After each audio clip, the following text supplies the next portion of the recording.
Une découverte ce soir sur Europe 1 et c'est notre choix, celui de vous emmener dans le Temple des livres pour enfants. Le salon du livre jeunesse de Montreuil a ouvert ses portes ce matin même. C'est la 35e édition qui démarre aujourd'hui et on vous conduit directement en coulisses. Avec vous Victor Delande, bonsoir. Bonsoir. On va s'y arrêter un instant sur ce salon parce qu'il prend de plus en plus d'ampleur. Il affiche désormais même une dimension internationale. Oui, ce qu'il faut comprendre, c'est que la littérature jeunesse française est extrêmement riche. Plus de 10 000 ouvrages ont été publiés l'année dernière. Ça va des abécédaires pour les tout petits jusqu'à la littérature adolescente.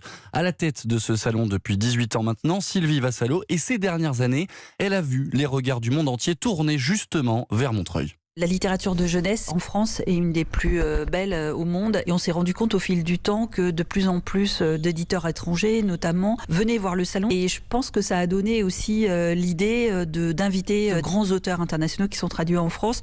Et donc Victor, cette présence étrangère, elle est vraiment visible là sur le salon ? Oui, à côté des grands éditeurs français, vous trouverez des éditeurs libanais, marocains, suisses, canadiens, polonais. Preuve que Montreuil s'impose comme un formidable relais de la scène internationale de la littérature jeunesse. Et les organisateurs du salon ont décidé d'accélérer leur réseau en travaillant avec les ambassades de pays étrangers. Ça se traduit dans les chiffres. L'édition jeunesse grignote des parts chaque année sur la littérature adulte en termes de vente, de cession de droits à l'étranger.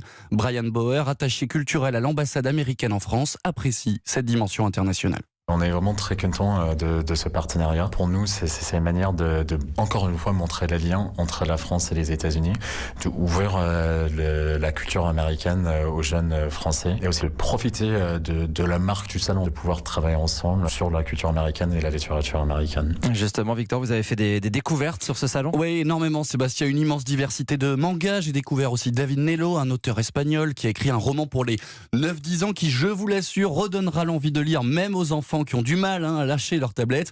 En très bonne place également les classiques de la littérature anglo-saxonne comme Roald Dahl, J.K. Rowling, mais aussi Michael Morpurgo qui a écrit notamment Cheval de guerre, porté à l'écran par Steven Spielberg.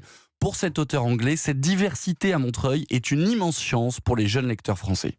Ils lisent les idées, les histoires des écrivains de tout le monde. Et ça donne aux jeunes Français l'empathie. Ils comprennent mieux les vies des autres. C'est si important parce que c'est unique vraiment dans le monde.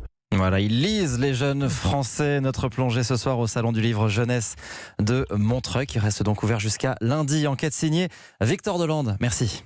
Merci à vous et courez-y donc. S'il y a des choses à apprendre et à apprendre, ça vaut le coup. Merci à vous.